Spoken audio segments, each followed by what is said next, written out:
The Doctor Is In is a co-production of Ave Maria Radio and EWTN Radio and carried across the EWTN Global Catholic Radio Network. You want some bad news, Michael? No. What are you asking me? You're the guru of the gray matter. I figured if anybody had it, you'd have the answer. I can't give you any direction. I think I'm going to have to change this channel. I'm sorry. You're completely wrong. I refuse to be wrong on 2 calls in a row. Tell me I'm spot on or tell me I'm crazy as I'll get out. I have no idea. I have a 6-month-old, so we'll be raising him according to Dr. Ray. Talk about being a winner. So, you want my question? You ain't making any sense. You're absolutely right. I just needed confirmation. So what are you going to do about it, Dawn? I'm calling you. Now, from the studios of Living Bread Radio Network in Canton, Ohio, the hometown of Mother Angelica, here's Dr. Ray. Well, that voice is the voice of Steve Clark sitting here next to me, and he lied.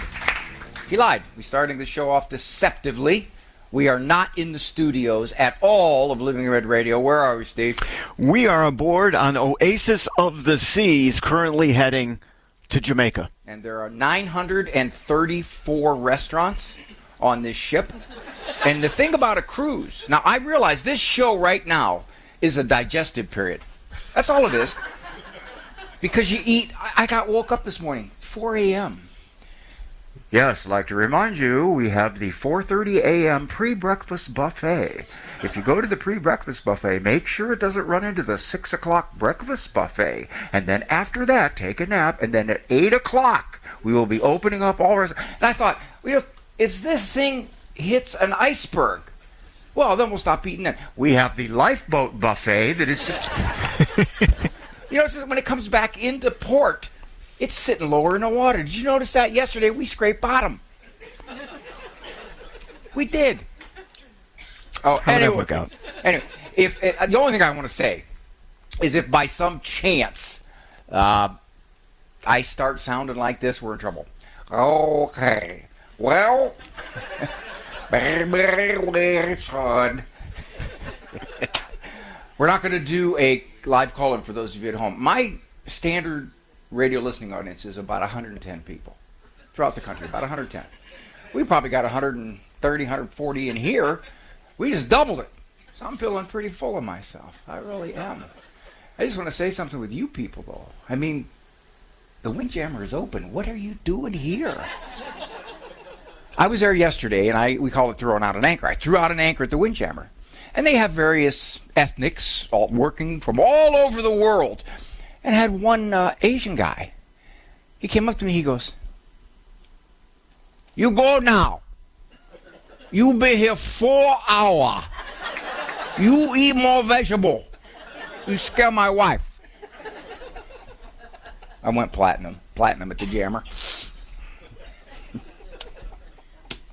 Now, looking out over this audience, these are my wife's glasses. Looking out over the audience, now I'm gauging the age groups here, and generally there are folks who look like your children have been raised. Your children have been raised. And I would guess, if you go by the stats, about 50% of you have had children who have left the faith. They reject it, they neglect it, they're hostile, they don't like the way you think. And you moms especially, you beat yourself up. Where did I go wrong? I tried so hard. I prayed so hard. I should have done this. You know what? It was his fault. It was his fault. I wanted to pray the rosary in Aramaic, kneeling on broken glass. But no, Mr. Spiritual Sloppy over here, he lets him sit in a chair. That's when it started. I had one lady say to me one time, she goes, "I'll never be at peace. I will never have peace until the day I die if my children don't come back to the church." And I said to her, and I'm a psychologist. I'm trained to be sensitive, empathic, kind. And I said to her, "What are you, nuts? You can't do that. You have no control over that. I have 10 children. They're all grown now. Some of them are going to serve the church. Some of them are probably going to serve time. I got one going to Penn State. One going to state pen. My wife and I will never tether our peace to the decisions our children make. So, I would like to prove to you now, if you're beating yourself up, I'm going to logically prove to you that your days of torturing yourself over this are done. So we have an audience. You'll be able to answer these questions. Please just answer yes or no. Is there a God? Yes. Steve, can they hear this over the radio? They can hear it? Not too well. Not too well? Okay, they just said yes. Is Jesus God? Yes. They said yes again. Was he sinless? Yes. They said yes again. Could he perform miracles? Yes. They said yes again. Did he have a perfect understanding of human nature? Yes. They said yes again. Could he get most people to follow him? No. They said no. Now let me see if I understand this. You think you're better at this than the God-man. Can you do a miracle? Can you even do a crummy card trick? Our Lord himself couldn't get most people to follow him. We think there's some kind of spiritual formula that you have to apply it, and you're going to have a St. John Bosco. And you know the other problem with this? I call it Catholic bragging. Catholics will come up to you and they'll say things like, yeah, I know, I have 5 children, they're all in the faith, and my son is, he levitates, and my daughter, she's consecrated, and my other son, he's in the seminary. And you're thinking to yourself, what the hell happened to me? And what did I do here? And I tell them, don't do that. Don't make these people feel terrible. Remember the mini-series Jesus of Nazareth? It was in the 80s. You know what I couldn't understand about that mini-series? How come all those apostles had British accents? You know, there was one scene where Matthew, he goes, well, you can pay, Conti. And I'm thinking, what the heck? He must have been in Britain for a while. There was a scene after our Lord rose from the dead. Mary Magdalene comes to the upper room. She pounds on the door. Peter goes to the door. She says, he's alive. I saw him. And Peter's just staring at her. He's not saying a word, but clearly he doesn't buy this. She says, you don't believe me. You don't believe me. Back of the room, you hear Thomas say, women's fantasies. She erupts.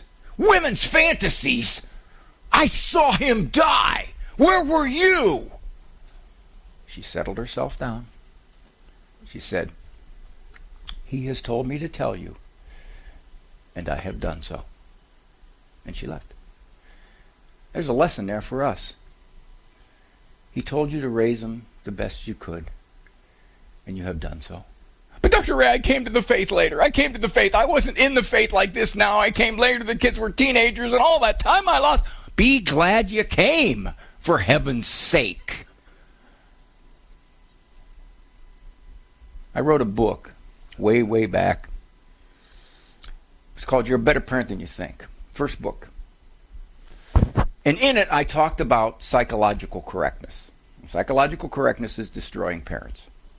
It's basically saying there are psychologically correct ways to handle every situation. And if you know what those are, you can raise this kind of kid that you want to raise, because these are all good things. You know how to use iMessages and U-messages and active listening. There's a counterpart to that. Spiritual correctness. We prayed the rosary. We even went to, we homeschooled. We went to midnight mass. Like, what happened? This is not a farm in downstate Illinois in 1880. That culture out there is not on your side at all. And it is so very good at telling them a different way to live. Macaulay said, yeah, your voice has to be the loudest. I agree with that. But there's thousands of those voices. And as a parent, you got to understand that that's going to happen. Now, one good thing about what you did, you gave them a base. So when they go out there and they screw up their lives because they try to live according to cultural standards and they realize this isn't working, some of them come back. Some of them say, I was raised a certain way and I have an option here. If you didn't do that, they wouldn't even have the option. They wouldn't know. They would just kind of go the world's way. So be at peace for that. Like I say, my wife and I, we will not torment ourselves because some of our children have left the faith. Will not. Now, I've taken them out of the will, but we got this dry erase board. Our will is in the kitchen on a dry erase board. And so when one of the kids says, I didn't go to Mass last week, we just take the eraser and their name is off. Then they got to go to confession and get back up, and we'll say, okay, put your name back on there. Steve, we got to take a break. Got to be gone. We are on the Oasis of the Seas, the Good News Cruise here. A lot of folks, about 900 of you folks, and as I said, looking out over here, my group here, this is about the biggest radio audience I've ever had, Steve. You know that? I'm telling you. You know those saints that can bilocate? I can bilocute. I speak in a couple different cities at the same time. You want to take us to the break, Steve? I will take you to the break. Thank you, sir. Take the break. Okay. Do you own popular index mutual funds or ETFs? If so, you're automatically own shares of companies that conflict with your moral beliefs. Ave Maria mutual funds are managed to conform to pro-life and pro-family values. Long-term investors can invest in the no-load Ave Maria mutual funds. The experienced professional portfolio managers make decisions based on investment fundamentals and pro-life values. You can learn more about Ave Maria mutual funds today at 866 Ave Maria or visit AveMariaFunds.com. Living the Beatitudes with Father Bjorn. Blessed are those who hunger and thirst for righteousness, for they shall be satisfied. I Can't Get No Satisfaction is a popular song, but it could be a summary of our life on earth. In the book of Genesis, we hear that we're made in the image and likeness of God. That means that we can know the truth and we can choose to do good to others. We can love. It comes to fulfillment in the Sermon on the Mount where we hear these Beatitudes. It's the standard of the Christian life. Jesus tells us that if we hear what he says and do what he tells us to do, we will be like wise people who build our house on solid rock.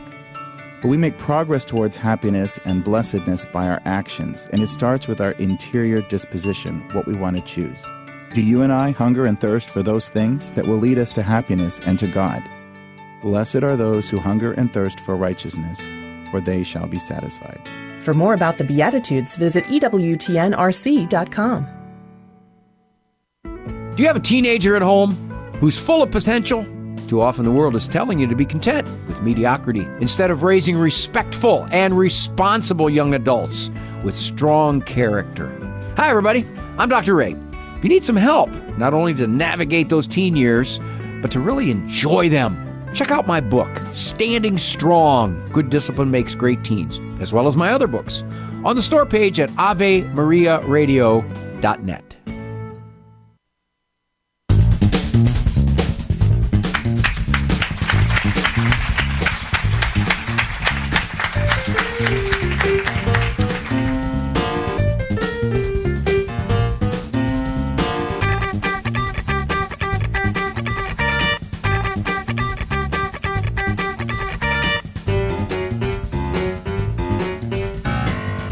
If you look at the stats, you'll see that approximately 45% of 18 to 25-year-olds proclaim no religion whatsoever. 45%. If you go under 35, it's about 30 to 32%. Now, that's never happened in human history. If you were raised a certain way, you basically stayed in that direction. We're very different now because we have a culture that has the ability to step inside your home like the fog and get into your house and shape the way your kids think. There's just no way around that. Many of you are looking at your grandkids and going, why don't they baptize him? He hasn't been baptized. He's 27 years old. Why aren't they baptizing him? So, all right, let's get to a couple of these questions. Let's do this one first. This is something I've done. I got a talk called The Logic of Being Catholic. And this question, now this is interesting. I'm gonna step on his turf. Where is this? Steve, where was that question addressed to Dr. Anders? Okay, think about this. My show goes on right before David's.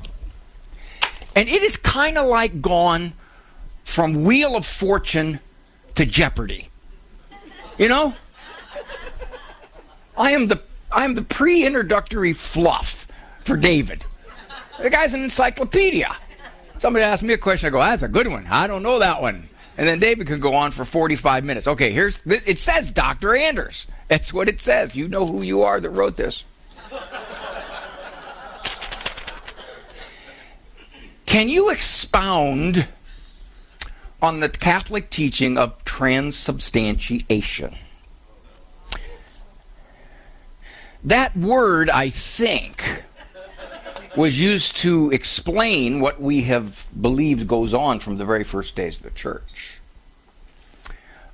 That word was, I think, coined 1,000, 1,100, somewhere in there to explain it. Now, the Catholic Church is the only Christian, and I don't want to even call this a denomination, but the only Christian perspective that believes that is actually Jesus Christ. Now think about that a second. If that is not true, you people are nutcased. You are. You go kneel in front of a white wafer? Why don't you go kneel in front of an alligator head? It's the same thing. See, there's no middle ground here. That is either who the church says he is, or it's not. And in some respects, I have kind of a softness towards our Christian brothers because they consider us Christians. Most of them do. A lot of them are hostile, but most of them do, even though we're misguided. But they just kind of gloss over this idea that we think that bread and wine become the God of the universe. That's an incredible thought. Why would you make something like that up? Now, first of all, they believed that. You go back to the earliest writings of the church, they believed it. St. Ignatius, who was a disciple of the Apostle John, I'll paraphrase. He said, have nothing to do with the heretics, for they do not confess that the bread and wine become the very body and blood of our Lord and Savior. Now, he wrote that. He knew John for 40 years. Did he miss it? Did he misunderstand John? And if he misunderstood something that large, well, what else did he misunderstand? Maybe he misunderstood that Jesus wasn't God, Maybe he misunderstood that he rose from the dead. And if you're going to make a mistake like that, you got no middle ground. Well, sometimes I will tease my Christian brothers and sisters. I'll tell you what I'll do. I'm going to go back in the early writings we have of the church. All the way back. All the way. How about I find 25 that say, we don't really know how he does it. It's a miracle. It's inexplicable. But in fact, that is Christ. And you find one that says, no, it's just a memorial meal. That's all it is. Let me see it. We don't have any. I left the church for 8 years. I went to the evangelical world.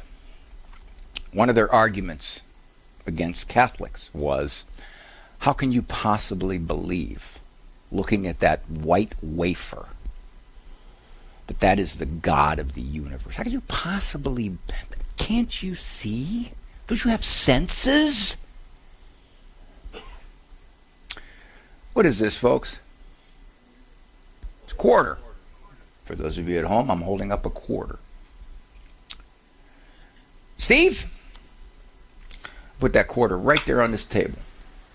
Now, from your senses, is that quarter standing still? Is it still? Yes. Yes. You're totally wrong. If this quarter were at the equator, it'd be moving approximately 25,000 miles an hour. The Earth is moving around the sun much faster than that. And the solar system is vibrating through the galaxy even faster than that. And of course, the galaxy is vibrating through the universe. But that's not the most mind-numbing thing about this corner. Anybody know the very smallest particles of this quarter, what they're called? Steve? Atoms? Yes. Remember while I was in school, you're a younger guy than me. When I was in school, all we had to know was proton, electron, neutron. That's all we had to know. Now, am I wrong in saying there are nothing but dozens of subatomic particles in these things? Dozens? Dozens. Yes, at least dozens. Yes. Does anyone know how fast the electrons in the outer orbits of this quarter, countless trillions and trillions and trillions and trillions and trillions of electrons in the outer orbits of this quarter are vibrating? Anybody know? That's right. How'd you know that? Went to school. She told you, didn't she? What is the speed of light, Mr. Smarty Pants? 186,000 miles per hour. That's right. Oh, you blew it. Per second. That's right. 186,000 miles per second. Can you comprehend anything in this space moving at 186,000 miles per second? Do you see that? Hey, Steve, you're a pretty strong guy. Bend that quarter in half, would you? Sure, right away. Yeah, okay. Now, why? Is Father Michael Schmidt still here? Yeah, he could do it. Yeah, that guy's a beast. Why can you not bend this quarter in half? Well, Ray, I know, you're waiting because I'm going to trick you, but why couldn't you, as it appears, you couldn't bend it in half? Because it's made of dense metal. Right, it's solid. Steve's totally wrong. This quarter Again? 99.999999999% space. This quarter is all space. Those chairs you're sitting on, they're all space. Everything around us is space. If you distilled this quarter down to the matter in it, you couldn't see it. The next time your wife says to you, "Do these pants make my butt look big?" You say, "No, baby, your butt's all space." And that's one of those questions you better never hesitate on either. You better answer it before she even says, "Do these pants?" No. Because if you hesitate a nanosecond, you can't say anything after that, you're done. Well, now that I've just given you a little primer on this quarter, are you so confident now that what you look at, your senses can only pick up a minuscule, infinitely small part of what that quarter is? So the church has always taught, always understood, this transubstantiation word came later, that in fact, the appearances of bread and wine stay. That's what we see. That is what we see. But in fact, the very substance of it, which we don't see, is different. That makes total sense, doesn't it? I mean, what if it was something you could see? Would you want to chew on flesh? Would you want to do that? Would you want to drink blood? Who would do that? I remember when I was in the evangelical world, they said things like, well, Jesus was talking symbolically. You must eat my flesh and drink my blood. I said, there was a Hebrew idiom that said, if you eat somebody's flesh and drink their blood, you are slandering them in a most evil way. So that would have Jesus saying, if you slander me, you have to slander me to have no part of me. What? It makes no sense. It's kind of like Jesus being God. He either is or he isn't. There's no middle ground. C.S. Lewis said that. There's no middle ground. You can't just go, he's a nice man, he's a good man. I'm a psychologist. If somebody tells me they're God, I'm going to go, you're nuts. Okay? So he either is who he said he is. So that's a long explication of this. So I got through 1 out of 29 questions. This is Dr. Ray. Have you noticed on this program I never say, don't go away? You know why I don't? Because what if you're like in front of the emergency room and I say, don't go away, and you're thinking, oh man, he said don't go away, I got to sit here.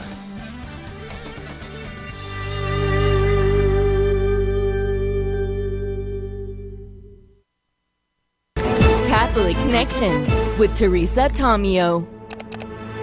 The saints are very, very aware of us. Revelation 5 talks about the bowls of incense or the prayers of the saints.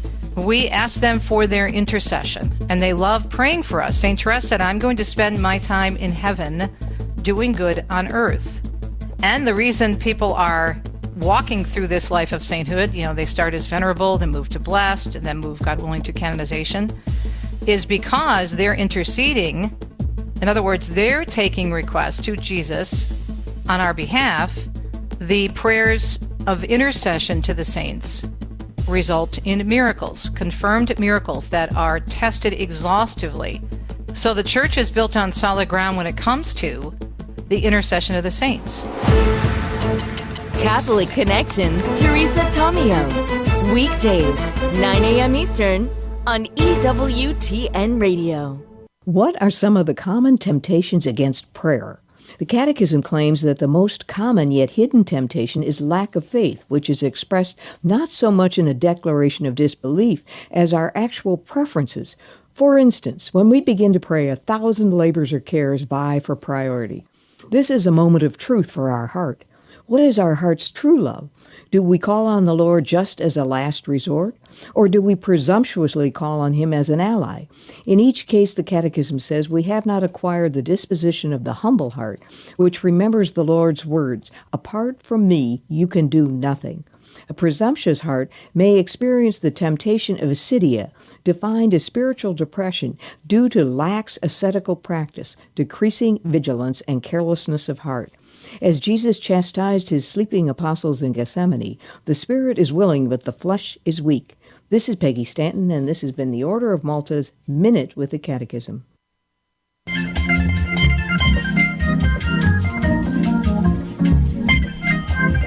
We are in the bowels. I've been noticing that too. I watch this at Wheel of Fortune. At my age, I'm always thinking, I'd like to buy a bowel. We're in the bowels of the ship down here on the third deck, the Oasis of the Seas, the Good News cruise, and those numbers just keep growing and growing and growing. That's either good news or bad news. Good news is maybe we got more and more people that just love to celebrate the marriage. Bad news is maybe more spouses are being drugged here. I did go on one of those marriage cruise things, Well, I didn't go on it. I sent my wife. And, got to write letters to each other. And these letters are supposed to say how wonderful the other person is. She struggled. She struggled writing her letter. So I wrote it for her. And then I just had her sign it. Probably to do that way. And I remember the lady, she was just kind of like doing all kinds of touchy-feely stuff. And she said, gentlemen, do you know the details of your wife's life? For example, how many of you know her favorite flower? I reached over to my wife, I put my hand on there. I said, it's Pillsbury, isn't it? It went downhill from there. It just kind of went downhill from there, By the way, we are on the Good News cruise, and my wife and I mentioned this last night, my wife and I were in one of the restaurants and the bars or whatever it was, and there was some lady in there. And she was pretty schnockered. She was very schnockered. She's making a scene. And I said to my wife, I know her. I know that woman. They told me that when I broke up with her, she started drinking, and she hasn't stopped since. And my wife said, wow, that's a long time to celebrate. Now, let's see what we got. Alrighty. Bob Newhart does this bit where someone comes into his office. She's very neurotic. She's got all kinds of hang-ups. She's scared of this. She's scared of that. And her main fear is being buried alive in a box. He says, I have a technique that I use. I only charge $5. And most people don't use the whole $5. Technique, I pretty much do it in 5 minutes. She says, wow, it sounds too good to be true. He said, well, please tell me what's happening with you. Well, I have this terrible fear of being buried alive in a box. And sometimes it just goes through my head and it's agonizing. And I can't get it out of my head. And he says, stop it. She said, well, so it just bothers me all day long. I want this thing to go away, but it won't. Stop it! She looks at him and she says, stop it? He goes, yeah. Do you like the thought of being buried alive in a box? No, it's terrible. Well, then stop it. So I'm going to parallel this to this question. How can one break an addiction to scrolling the news? Stop it. I really insult my mother-in-law. I have all kinds of things that come out of my mouth. Well, stop it. Well, you know what? I tend to brag about myself, too. Well, stop it. See, we fancy up everything instead of just simply saying, don't do that anymore. Well, I nag my husband like crazy, and he mentions it. Okay, stop it. Well, yeah, but how do I stop it?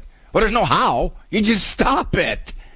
But see, that's too simple. That's too straightforward. If you read the Gospels, our Lord's talking like that all the time. He's always saying, don't do that. And you want to go to God, well, yeah, I know, don't do that, but don't you have some like techniques or something I can use to make me not do that? And he's gone, no, don't do that. This is one of the main reasons. There's something called generalized anxiety disorder. Now, generalized anxiety disorder is just plaguing our country. In most of human history, you did not know what was going on other than your tiny little circle. You had no idea outside of your little village or your clan or wherever you were of what was happening. Now, every piece of high-level rot gut can be dumped in your living room and on your phone and in your ears, and it's relentless. You remember those shows, Jerry Springer? I used to be on Jerry Springer. Believe it or not, I went on him about 7 times. That was before he dove into the sewer. He dove into the sewer, and I said, that's it, I'm not going back on again. Those shows appeal to voyeurism. We want to see the wretchedness of other people. So we can say, oh, I'm not that bad. I'm not on drugs. Parents do this to me all the time. They'll say, he's... After they tell me a litany of problems this long, they go, I'm giving you the wrong impression. He's really a good kid. I go, how's that? Well, he's not on drugs or anything like that. One of the new moral high bars. He's not on drugs. So what happens is we watch the news. And first of all, part of it is we feel superior morally. I don't do that stuff. What's with those people? They're all just reprobates. That's one. The other one is, I got a question for you. Of all the news that you watch, can you do one whit about most of it? No. No, you can influence the people around you. Maybe. You can't do one whit about it. But yet we do. What is it that pulls us to this? I've had to cut it back. Because you do this kind of stuff, you got to have some sense of what's going on out there, but it'll take you down. It'll just flat out take you down. You got to tell yourself, put yourself on a fast. I'm going to scroll the news 15 minutes in the morning so I can get some sense of what's happening out there, and maybe before I go to bed so I don't sleep. You start thinking about what it's all like out there, and you're... Never before in human history could you get slaughtered with that much negativity and expect to be happy. How can that be? It's not possible. Steve, got enough time before I go to break? 2 minutes. 2 minutes, that's all I got? Oh, boy. All right, hold on a second. And maybe I'll talk something else here. You ever get this notice on your phone? This thing always bugs me. They send you a notice and they tell you, congratulations. You were on your phone for a total of 12 hours and 19 minutes last week. Up 43% from the week before. It's like a sticker system. It's like, wow, yeah, that was really good. I'm pretty informed. I wanted to live my life using Facebook principles. I decided to do that. Because use Facebook people, they have thousands of followers, right? So I thought, okay, I'd like to have a few more friends. So what I did is I'd walk down the street, and I'd say hi to people, and I'd show them pictures of my dog. I'd show them pictures of me eating a sandwich. I'd show them pictures of me washing my car. I'd give them thumbs up all over the place. I'd go like this, thumbs up, like this. Then every once in a while I'd show them a video. I'd listen in on their conversations, and I'd comment. I'd make comments. And it works. It works. So far I've got 4 followers. 2 police officers, an investigator, and a psychiatrist. So far. Let's take a break. We'll be back. I'm Dr. Ray.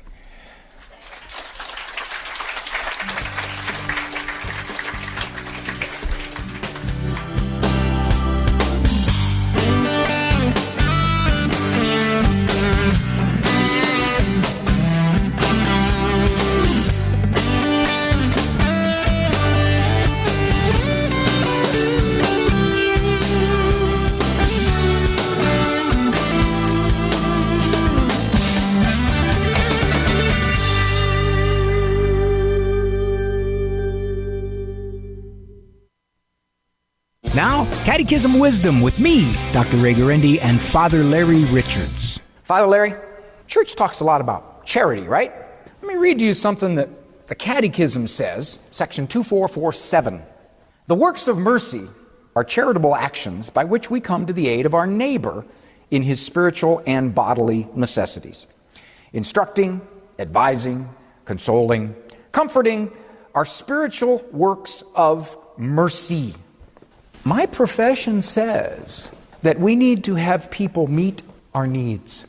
Now, this here seems to be a little, I don't want to say antagonistic, but maybe contrary to that. The way of the world says me, me, me. The way of God says you, you, you. And when we sit there and we focus on the reality, it's in giving away your life, Jesus says, you find life. That is so anti-world, isn't it? I serve to feel better? Exactly. That's where we get everything. It's in giving away your life that you find life. That's the cross. That's the way of Christianity. That's contrary to conventional wisdom. Yeah, and that's the point. Okay. Well, enough said there. Yeah, I'm sorry. Catechism puts things on its head according to conventional wisdom. Absolutely. Jesus comes and changes the world and turns the world upside down and says, you want life, then you give away life. And it's in that we find true life. It's in serving that we become more fully who we are. As God left heaven, if you will, became a man and gave his life for us. And when we do the same, just as he found eternal life in his humanity, so will we. A life of self is a wasted life. God says, I'll take care of number one. You take care of others. And when you give away and you live a life of service, that's when you're going to find life. So others are number one. You got it. I have a thing that says, Jesus first, others second, yourself last. The life of joy, huh? That's the exact opposite of what the world says. But when you do that, you will have a joyful life.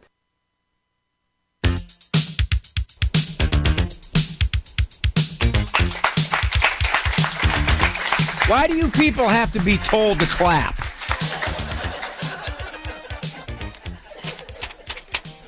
Nice to have you. We are on the Oasis of the Seas, the Good News Marriage Cruise. It's tremendous. My wife and I struggled. We struggled in the first part of our marriage. We really did. We had trouble. Because she thought I was not committing, I just wasn't ready to get married. So 2 years into our courtship, she gives me an ultimatum. You either tell me your name or it's over. Push, push, push. Interesting question here. Some details on it. I can make a comment in between some lines. Our daughter, 25, used to be very strong in our faith.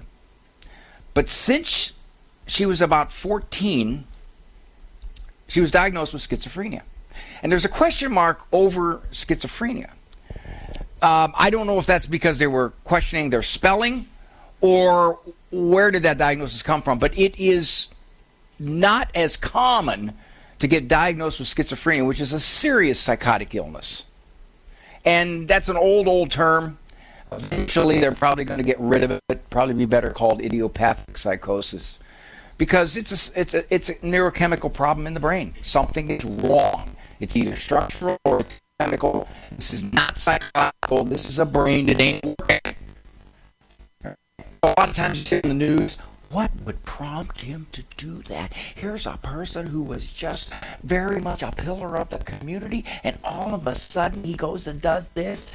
And if you look at it with any small bit of clinical eyes, you'd see he had a psychotic break. My daughter had a psychotic break. Okay, she was in several group homes. So I don't know what the diagnosis was at that time. Maybe that's what they thought it was. Maybe she was saying, I'm hearing voices. Maybe she was getting confused.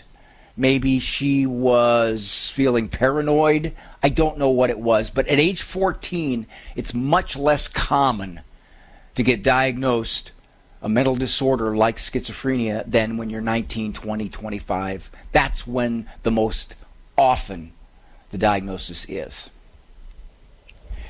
Since then, she's turned her back on God and sometimes us.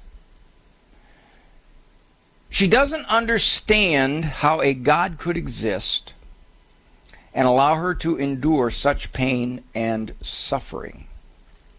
You get the idea, Dr. Ray. She's married, put that in quotes, to another woman now, and we struggle to connect with her and be supportive.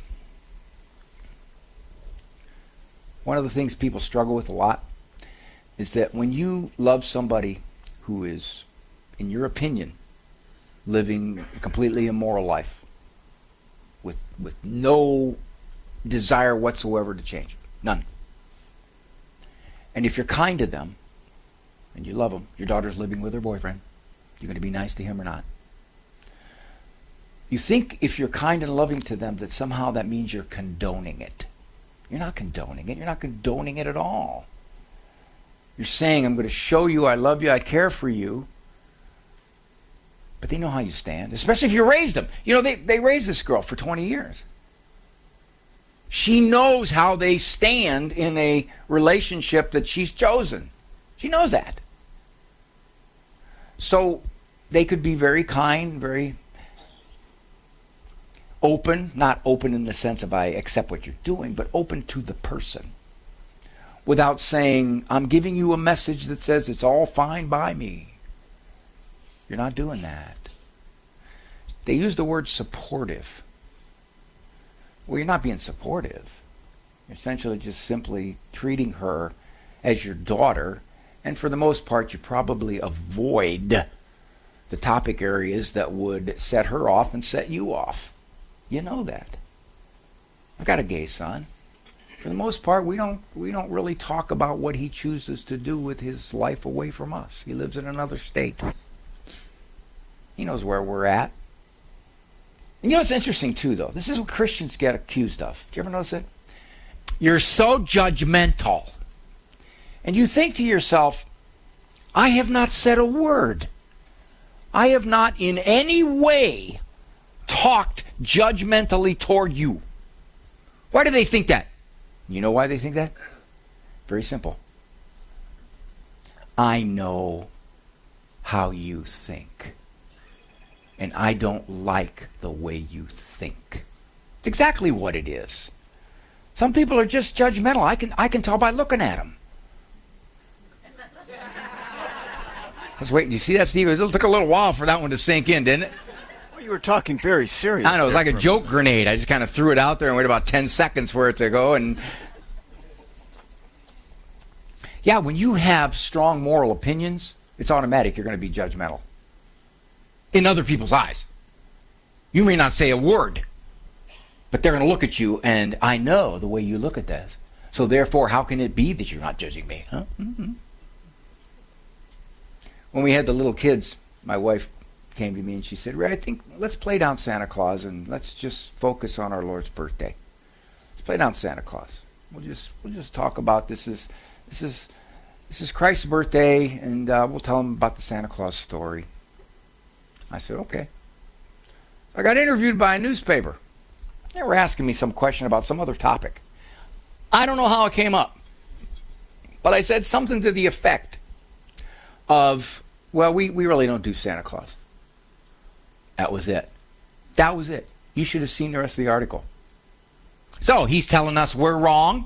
He's telling us that we've just done something wrong and telling our kids about Santa Claus. I couldn't answer it, but I would have said, no, that's just our decision. You do what you want about Santa Claus. But immediately If you don't think like me in these issues, then how can you not be judging me? It's a human flaw. What do you do with this girl?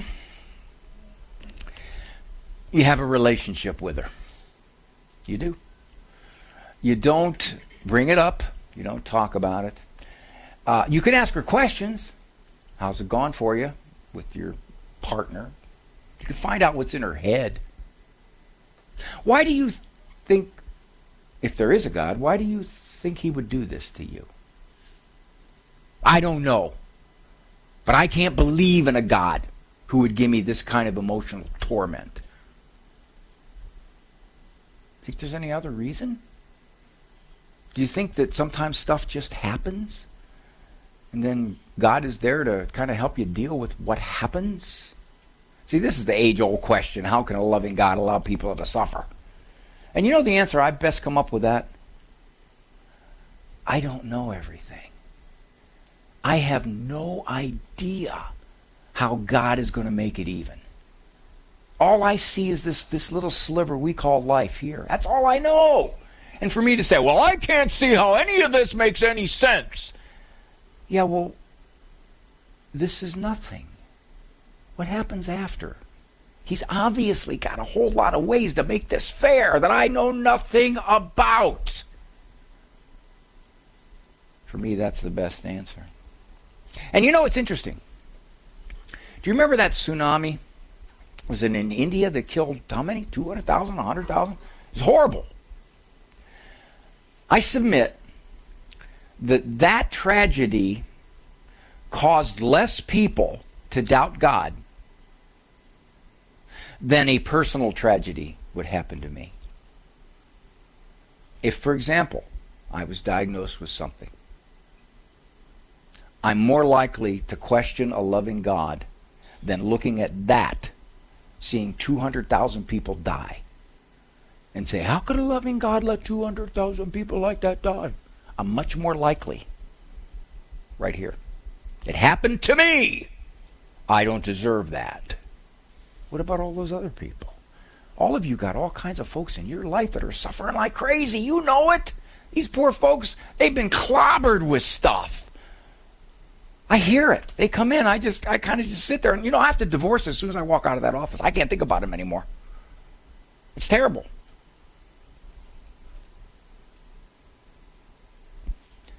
It is the way it is for now.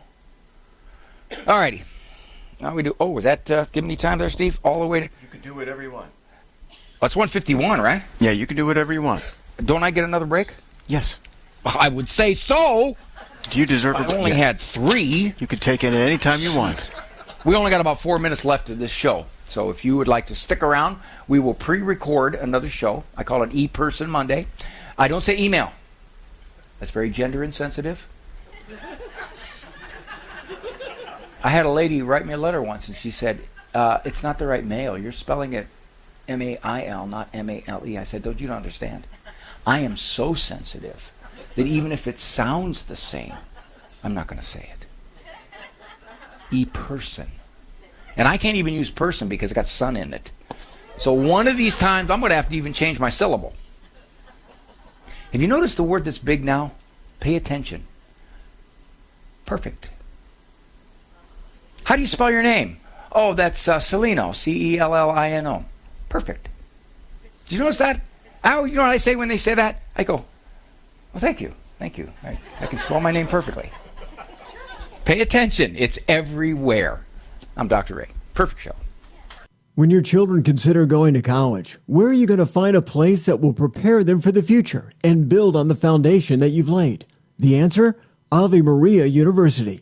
With an authentically Catholic curriculum, including 35 majors, AMU prepares students to take on the world. I've seen the difference in my son since he's been at Ave Maria. He's happy, he's excited about what he's going to do with his degree, and he's living his faith. Learn more at avemaria.edu. That's avemaria.edu. The Heart of the Interior Life with Elizabeth Jingle. St. Ignatius of Loyola introduces us to 3 basic steps for becoming a person of discernment. The first step is to be aware. We first must notice what is happening in our interior spiritual experience. This first step invites us to go within our own hearts and notice, with our eyes open just a little, what spiritual movements we are experiencing. For example, our feelings of fear, anxiety, joy, peace, sadness, and their related thoughts that have to do with our life of faith and the pursuit of God's will in our lives. The second step is to understand. Understanding is about recognizing what within our spiritual experience is from God or is from the enemy. The third step is to take action. If a spiritual movement within our heart is from God, we welcome it and receive the grace that it is as a gift from God. If it is not from God and is from the enemy, we reject it. For more information, visit AveMariaRadio.net. The wisdom of Mother Angelica. I went to Las Vegas years and years ago for one of these cable shows. And I was shocked to see all these old ladies in their 70s and 80s getting off that plane, running for a slot machine. You don't have a chance to win. They're all fixed. I know, my uncle used to have slot machines. EWTN. Live truth. Live Catholic.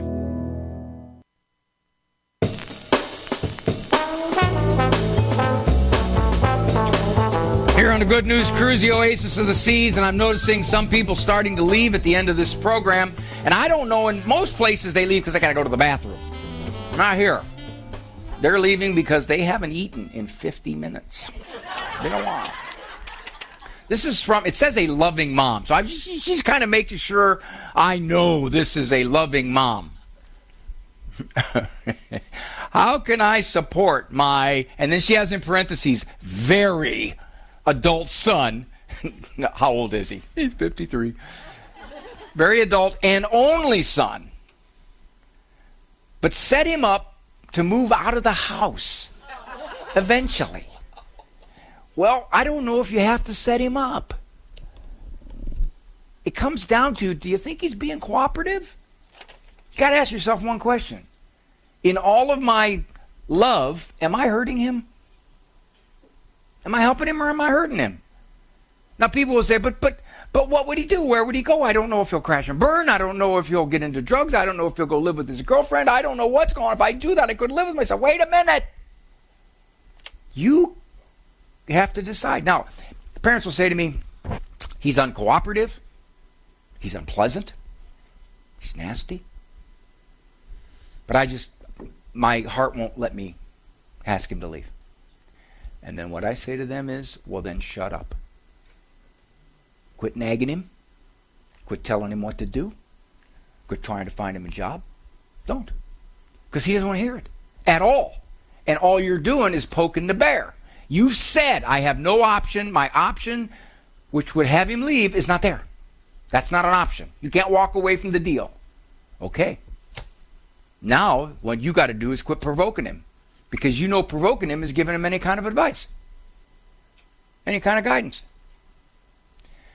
You got to be convinced that when you get to a point with an adult kid and you look at this and you say, this has gone on a little too long.